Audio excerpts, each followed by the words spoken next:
तो friends movie start होती है 1980s के टाइम से, जहां हमें एक ओल्ड अबैंडन्ड घर दिखाया जाता है जिसके अंदर से चेन से बंधा हुआ एक इंसान बाहर आता है। वो आदमी खुद को बहुत मुश्किल से घसीटते हुए आगे बढ़ रहा होता है और उसके हाथ में एक लेटर भी होता है। वो आदमी उस लेटर को मेल बॉक्स में पोस्ट करने जा रहा होता है और बड़ी मुश्किल से उस मेल बॉक्स तक पहुंच के वो लेटर उसमें पोस्ट कर देता है। जैसे ही वो लेटर मेल बॉक्स में डालता है, पीछे से कोई दूसरा इंसान आकर उसको वहीं पे ख़त्म कर देता है। इसके बाद वो उसको बेहोश करके अपने साथ ले जाता है और यहाँ हमें अब पोस्ट ऑफिस का सीन दिखाया जाता है, जहाँ दो वर्कर्स बेस और एन काम कर रही होती हैं। वो उन मेल्स को सेपरेट कर रही थीं जिनमें कोई भी एड्रेस नहीं था, यानी कि डिफ़ॉल्ट मेल्स। मेल्स चेक करते वक्त बेस को यहाँ वही मेल मिलता है जो उस चेन से बंधे हुए आदमी ने पोस्ट किया था। उस मेल पे खून लगा हुआ था। ये देखकर बेस हैरान रह जाती है। असल में उस मेल के अंदर लिखा था कि मेरी हेल्प करो, मैं किडनैप हो चुका हूँ। साथ ही वहाँ एड्रेस भी लिखा हुआ था, बट वहाँ किसी किडनैपर का नाम मेंशन नहीं था। शायद उस आदमी को उसका नाम लिखने का मौका ही ना मिला हो। लेकिन बेस यहाँ इसको किसी तरह का प्रैंक समझती है और इस मेल को सीरियस नहीं लेती। खैर, वो दोनों ये सारे मेल इकट्ठा करके जैस्पर के पास ले जाती हैं। जैस्पर एक मेल इन्वेस्टिगेटर होता है जो कि सारे डिफ़ॉल्ट मेल का सही से इन्वेस्टिगेशन करके उनको राइट एड्रेस पे डिलीवर किया करता था। जैस्पर उन मेल्स को अपने पास रख लेता है और फिर वो उस मेल को देखता है जिस पे खून लगा हुआ था, लेकिन वो भी इस पर इतना ध्यान नहीं देता। इसके बाद बेस और एन वापस चली जाती हैं और जैस्पर भी अपने काम में लग जाता है। वो डिफ़ॉल्ट मेल्स के एड्रेस को ट्रेस करने के लिए अपने फ्रेंड रॉनी की हेल्प लेता है। अब काम के दौरान जैस्पर की नज़र फिर से उस खून वाली मेल पे पड़ती है। उसको कुछ डाउट होता है तो वो वापस आकर उस मेल को उठा लेता है कि क्या पता वो सच हो। जैस्पर उस मेल को अपने साथ ले जाता है और उसको लेकर अपने हॉस्टल आ जाता है। रूम में पहुंचकर वो चेक करता है कि मेल पे खून लगा हुआ था। अब वो ये चेक करता है कि क्या वो खून असली भी है कि नकली, लेकिन वो ये देखकर शॉक हो जाता है कि मेल पे जो खून लगा होता है वो असली होता है। अगले दिन ऑफिस आकर वो अपने दोस्त रॉनी को उस मेल के बारे में बताता है।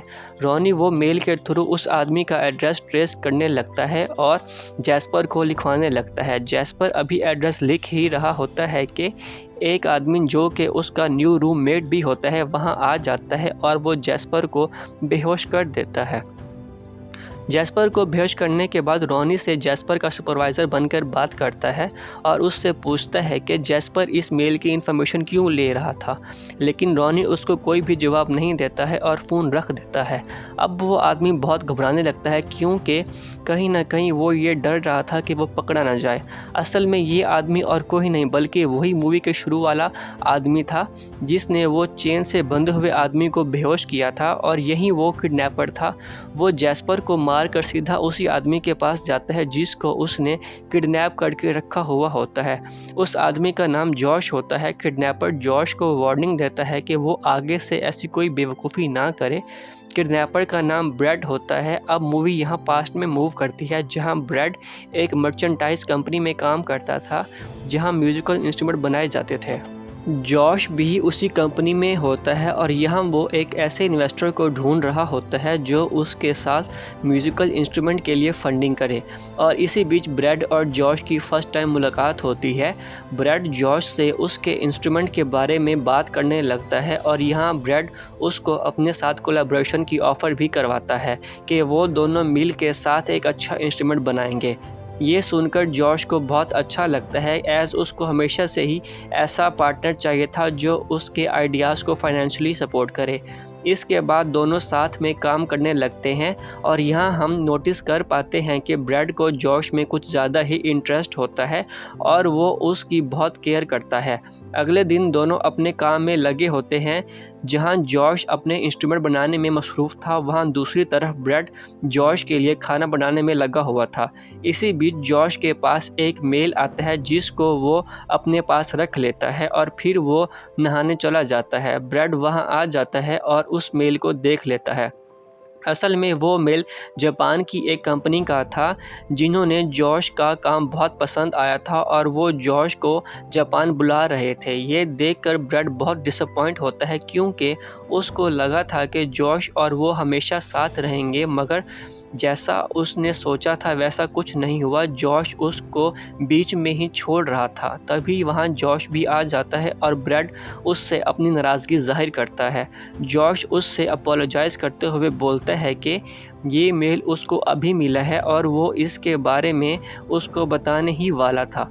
लेकिन मसला यहाँ ये था कि ब्रैड चाहता था कि वो दोनों हमेशा साथ काम करें और हमेशा साथ रहें, लेकिन जॉश जापान वाली गोल्डन अपॉर्चुनिटी को मिस नहीं करना चाहता था।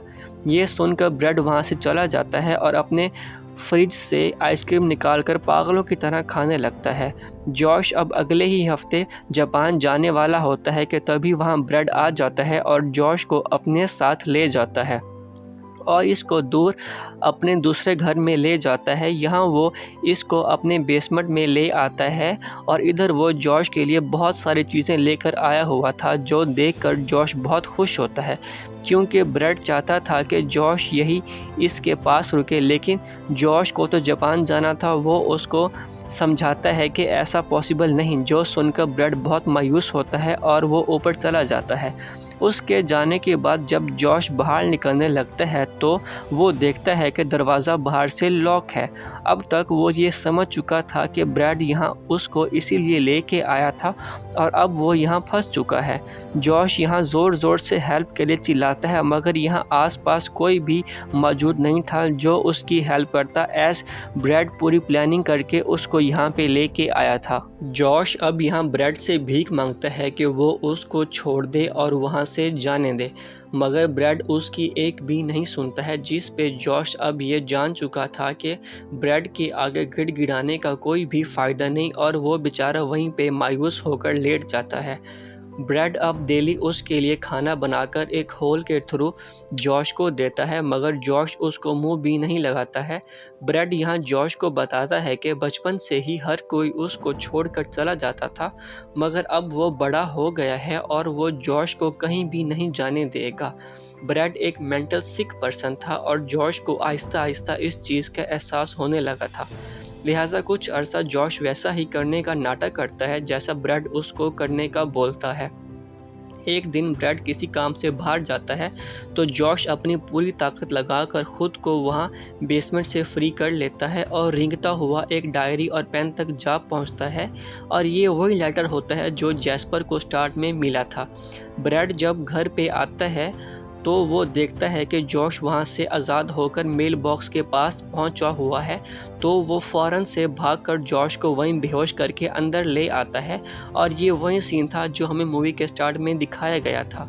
खैर अब सीन शिफ्ट होता है रॉनी की तरफ, जिसको ये पता चल गया था कि जैस्पर अब इस दुनिया में नहीं रहा, मगर वो ऑलरेडी उस मेल के एड्रेस और फ़ोन नंबर तक पहुँच चुका था क्योंकि उसने वो पहले ही ट्रेस कर लिया था। और जब वो उस नंबर पे कॉल करता है तो ब्रैड कॉल पिक करता है और फिर फ़ोन बंद कर देता है। रॉनी ये सारी बात बेस और एन को बताता है कि जैस्पर की मौत के पीछे यकीनन इसी ब्रैड का हाथ है और अब ये तीनों मिलकर जैस्पर की मौत का बदला लेने का फ़ैसला कर लेते हैं।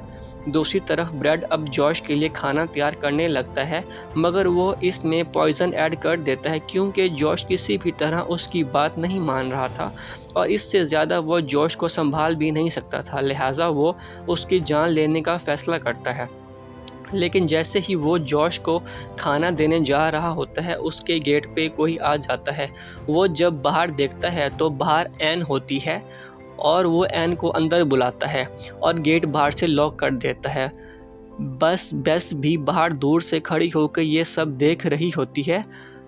वो ड्राइंग रूम में एन को बिठाकर खुद स्टोर रूम में आ जाता है। यहाँ वो एक हैमर उठा के एन को मारने की प्रैक्टिस करने लगता है, यानी कि वो पूरा साइको हो चुका था। एन को ये जगह कुछ सस्पिशियस लग रही होती है तो वो वहाँ से बाहर जाने लगती है, मगर गेट बाहर से लॉक था जिससे वो काफ़ी डर जाती है और पैनिक होकर यहाँ वहाँ भागने लगती है। भागते हुए वो जॉश तक पहुँच जाती है और उसको फ्री कर देती है। फिर ये दोनों खिड़की तोड़कर वहाँ से भाग जाते हैं। जॉश पुलिस स्टेशन जाकर अपना बयान देता है और ब्रैड के बारे में बताता है कि वो किस तरह का इंसान है। वहाँ दूसरी तरफ ब्रैड जॉश के जाने के बाद पूरी तरह टूट चुका होता है और अफसुर्दा होकर अपना बनाया हुआ पॉइजनस फूड खा लेता है। और ये मूवी यहाँ पे एंड हो जाती है। अब क्योंकि ये मूवी रियल लाइफ इंसिडेंट के ऊपर बेस है, तो इस मूवी के एंडिंग पे हमें इस मूवी के रियल कैरेक्टर्स के बारे में बताया जाता है। सबसे पहले जॉश के बारे में ये बताया जाता है कि उस हादसे से बचने के बाद जॉश जापान में शिफ्ट हो गया, जहाँ पे उसने अपना फ्यूचर सिक्योर किया और अपनी बाकी की लाइफ वहीं पे स्पेंड कर दी। एन की पिक्चर भी न्यूज़ में फ्रंट पेज पे आती है क्योंकि उसने बहादुरी का काम किया था, लेकिन एज़ उसने कानून को अपने हाथ में लिया था तो उसको उस जॉब से सस्पेंड कर दिया जाता है। बेस भी कुछ अरसा उस कंपनी में काम करती है, लेकिन बाद में वो भी कंपनी छोड़ के न्यूयॉर्क शिफ्ट हो जाती है। जैस्पर को उसकी मौत के बाद वहाँ पे एक ओहदे से नवाजा जाता है और आज भी जैस्पर का नाम उस रॉनी अब मेंशन किया जाता है। उसी कंपनी में काम करता है, जिसके बाद वो रिज़ाइन करके दोबारा एलए में शिफ्ट हो जाता है। ब्रैड के बारे में कुछ बताया नहीं जाता कि उस हादसे के बाद उसका क्या बना। या तो पॉसिबिलिटी ये है कि शायद उसने उस जहरीला खाना खाने के बाद अपनी जान दे दी हो, या शायद वो कहीं चला गया हो, लेकिन आज तक कोई भी ये नहीं जान पाया कि ब्रैड उस हादसे के बाद कहाँ गया। तो फ्रेंड्स, ये थी इस मूवी का एक्सप्लेनेशन, जो कि बिल्कुल एक रियल केस के ऊपर बेस है। तो अगर आपको मेरी एक्सप्लेनेशन पसंद आई तो काइंडली मेरे चैनल को सब्सक्राइब कीजिएगा, वीडियो को लाइक कीजिएगा। Thank you so much.